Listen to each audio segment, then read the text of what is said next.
We're back. We're back filming another episode. I'm so excited. This is the Growth and Grace podcast, and I am Shirley Alicia Vernay Williams. I'm Erica. I'm so excited to be back here talking with my sister about all things that support us in growing and the grace of God.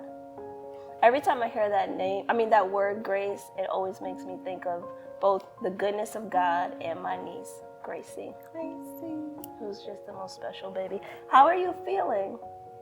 I am okay. We have gone through a whirlwind. Just okay? Yeah, just okay. Okay. That's better than not okay. It is. What do you need to take you from an okay to I feel good? Time.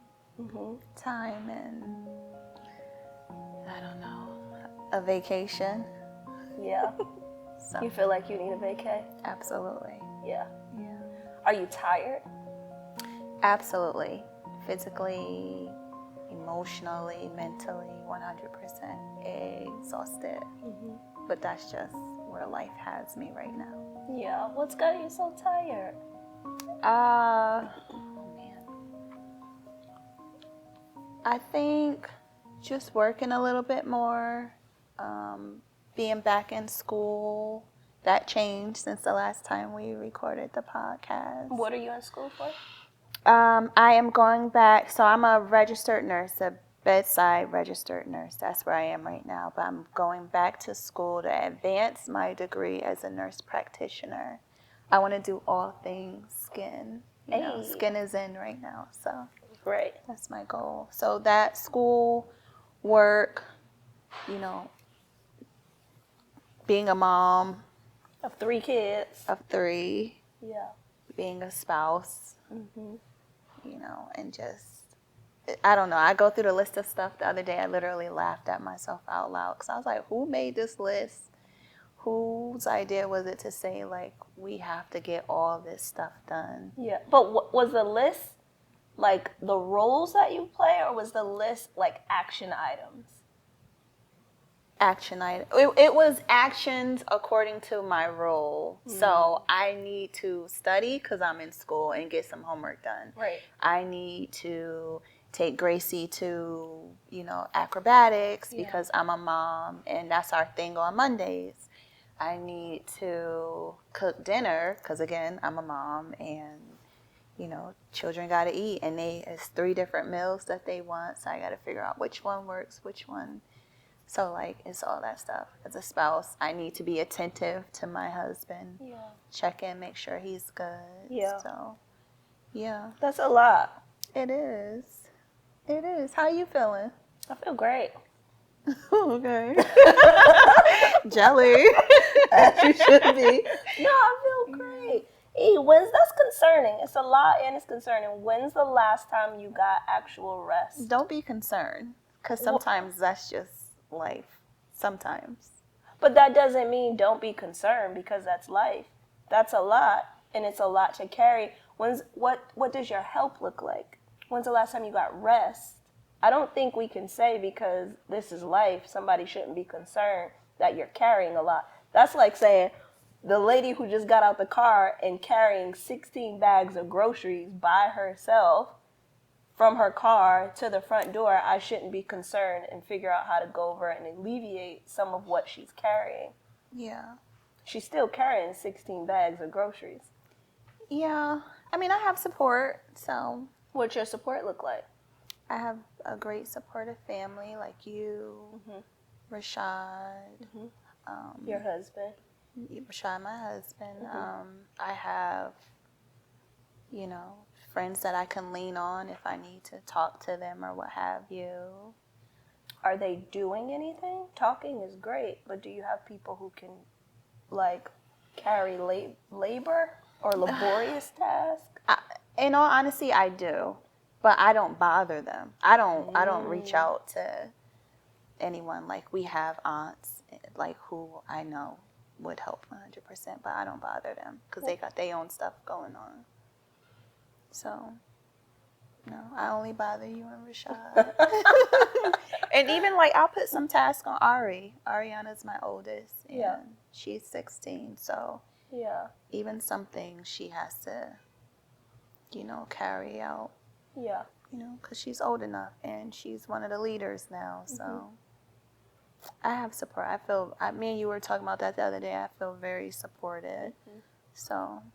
When was the last time you got actual rest? Is this a therapy session, girl? No, because I'm not a therapist. I'm just curious.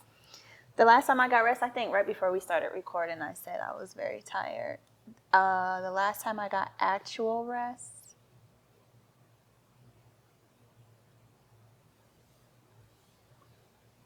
I don't know.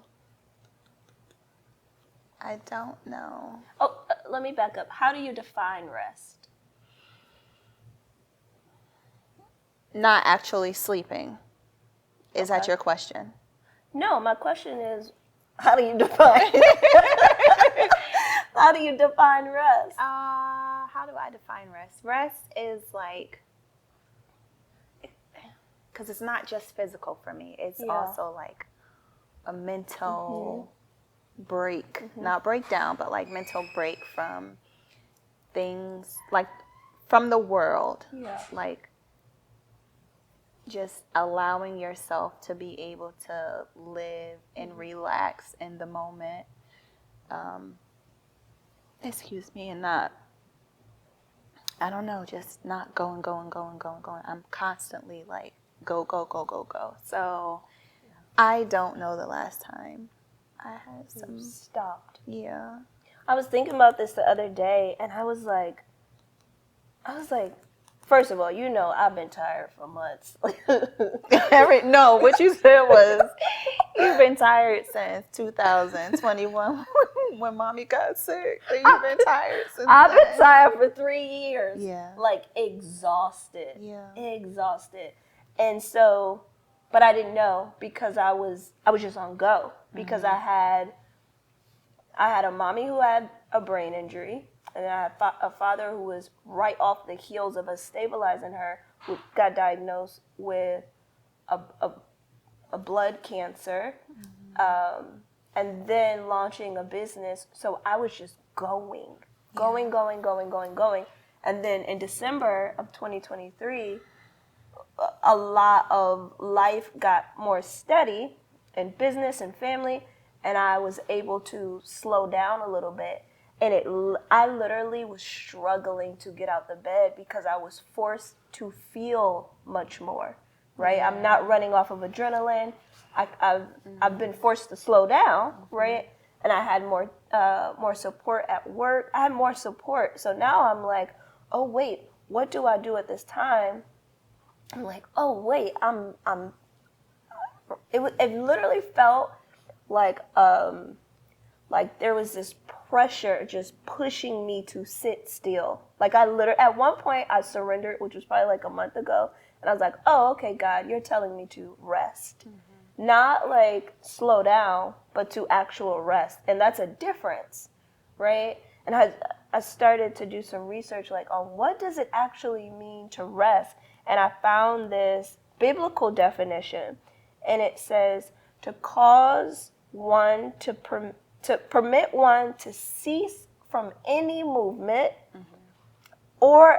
to cease from any movement of labor in order to recover and collect his or her strength. So the purpose of rest is literally, like you said, is to stop. Yeah. And I got to stop at the top of the year. I went to Mexico and I chilled. I did nothing. But then when I came back, I went back into motion just at a slower pace.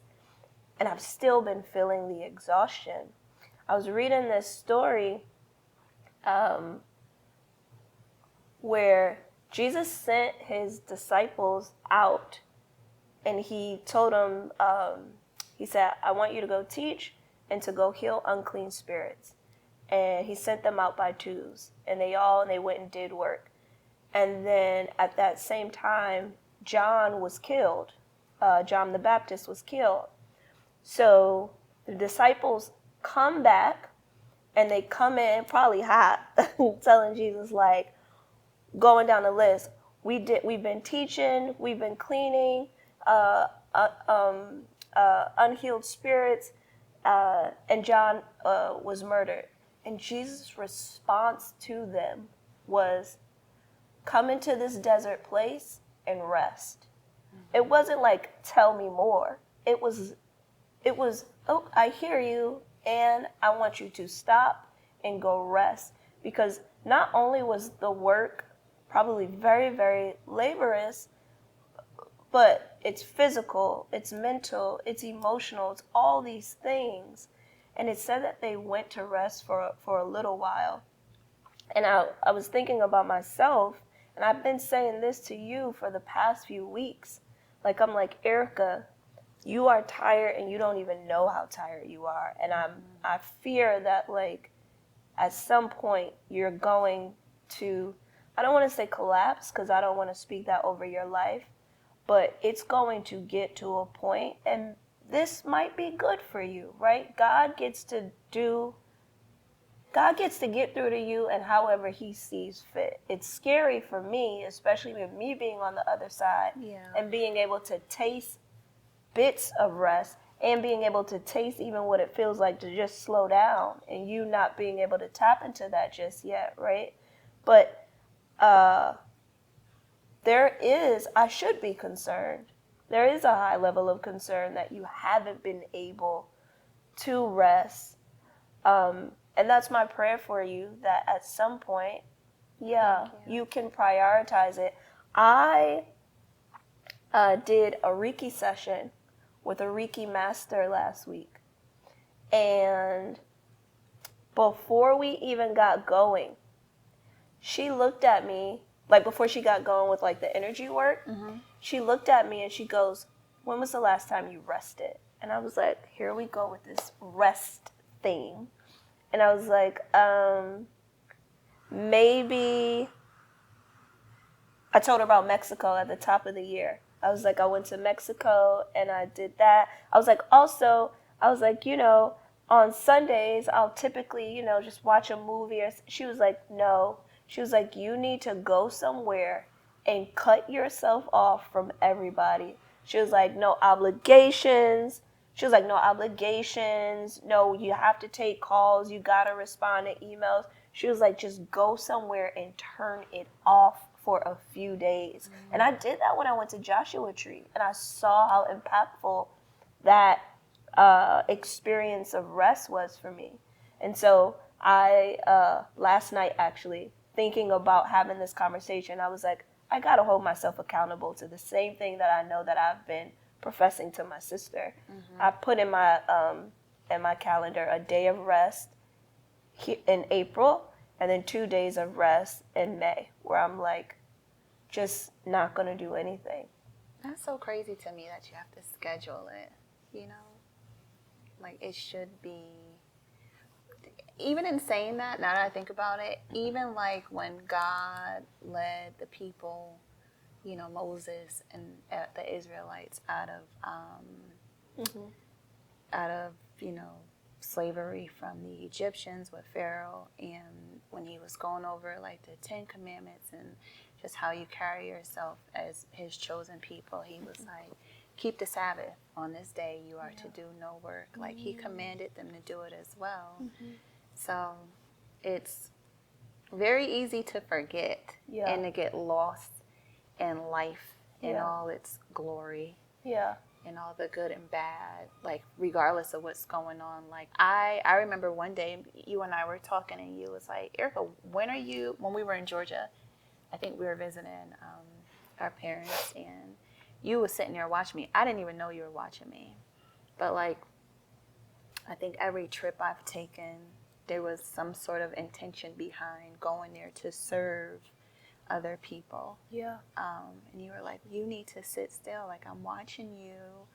Like, why don't you take a break? And I was like, it's all the stuff that needs to be done. That's why I'm here, to help.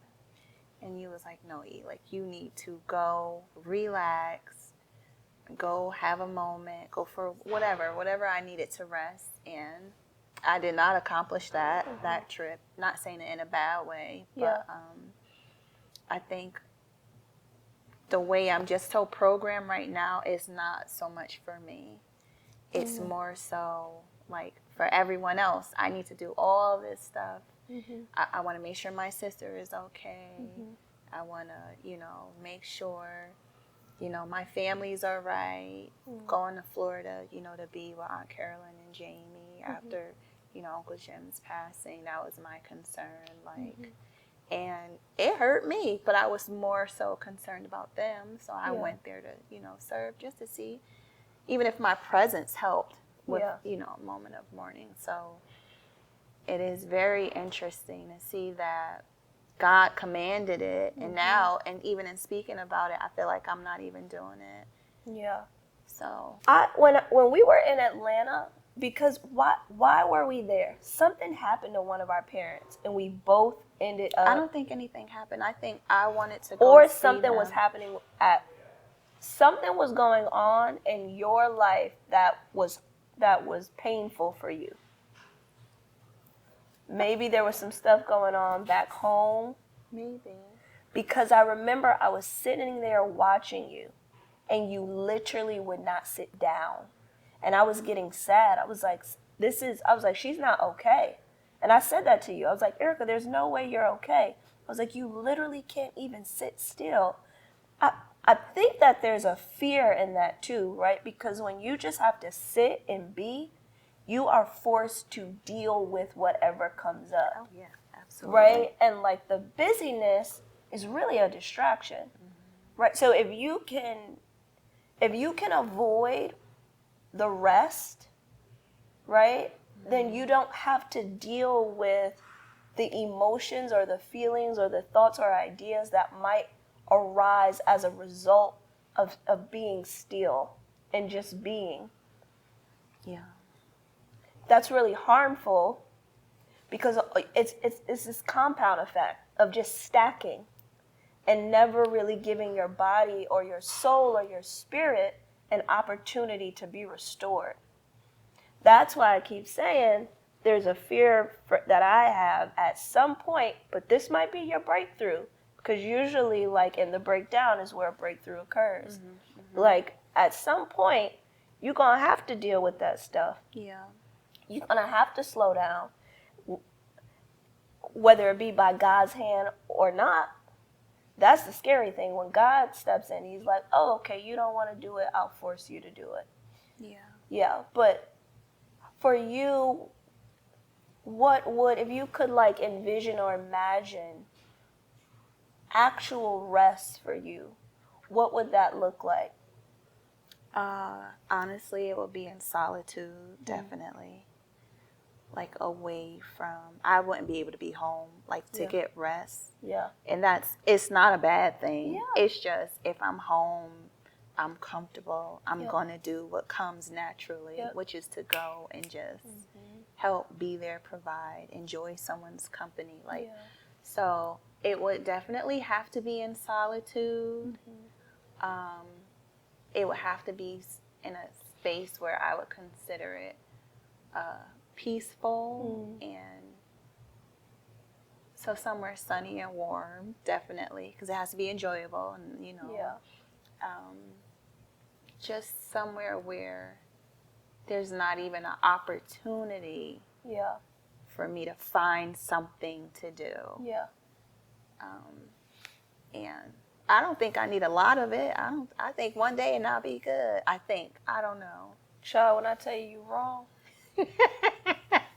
And I don't be typically subscribing to the right or wrong idea, but it's a start. You, baby. It is a start. I agree with that for sure. It's a start. It's a start. That it's become a start. A habit. It's a start. I woke up out of my sleep the other day, and I text you this. I woke up one morning, and I said, in the next 6 months, I want to create a space where my sister can step away from her job. Yeah. And focus on her family and focus on your family and school. Because one thing I'm learning is, like, with my own desires to have a family, I can't function at this rate, which is not a restful pace, and give my family my absolute best. Right. Because when I'm tired, I'm irritable. I think about when I have my nieces and nephews and I'm tired, right? They don't get the best of me. They get pieces of me. But what would their lives actually look like if they got all of me? A restful me, a highly enthusiastic me, a joyful me, a happy me, a not distracted me. Yeah. Like, their lives would be substantially different, and that's from my auntie place. Yeah. You know, and I've been thinking about that as I envision motherhood for myself, and I'm like, wow, what would it look like for my sister to have? What would the impact on her family look like if she was rested? I think women in particular, especially, it's very important for women who are nurturing and caring for families to be rested. Yeah. Yeah. We be on go. Get it done. I got to get this done. Don't forget, you got to get this done. And I don't think that's God's design. I don't think I'm not convinced. All this grind, go, hard work. I'm like, I just want to be. Right. Right. And like what the world would be, we would have healed families, happy babies, thriving communities, if we had more rested women. Yeah. Absolutely. I don't know. I could be wrong. I think you're right. Make better decisions when you rested. Yeah. More enjoyable. Absolutely. And then in the attempt to achieve rest, there were like these patterns that I saw in Christ. He would remove himself. Yep. It's the first thing he did. He would always separate himself, be in solitude, and he was alone with God. No distractions. No distractions. Funny, that's what I described when I said, yep, ideally what it would look like if I was able to get rest. Yeah. I think the Spirit is calling you towards that. So let's say in the next few weeks, you can't get to a sunny place by yourself, right, for a few days. Like, what can you do starting today to get pockets of rest and leading up to that? Yeah. Definitely, probably like lean in, honestly, more on my support system, delegating more stuff to other people, intentionally, like not, I don't want to say get stuff done sooner so I can, but like if I know I have homework and it's due on Friday and I'm thinking about it Monday, Tuesday, I can get it done sooner. And then that way I could dedicate more, like a day or more time, what have you, a moment to actually just being in quiet and peace, and probably getting out of the house and going somewhere.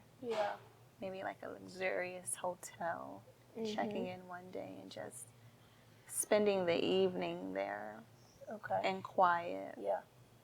I might try that, actually. Do it. Yeah. Remember the two things, though, that you got to separate yourself and you have to cease movement.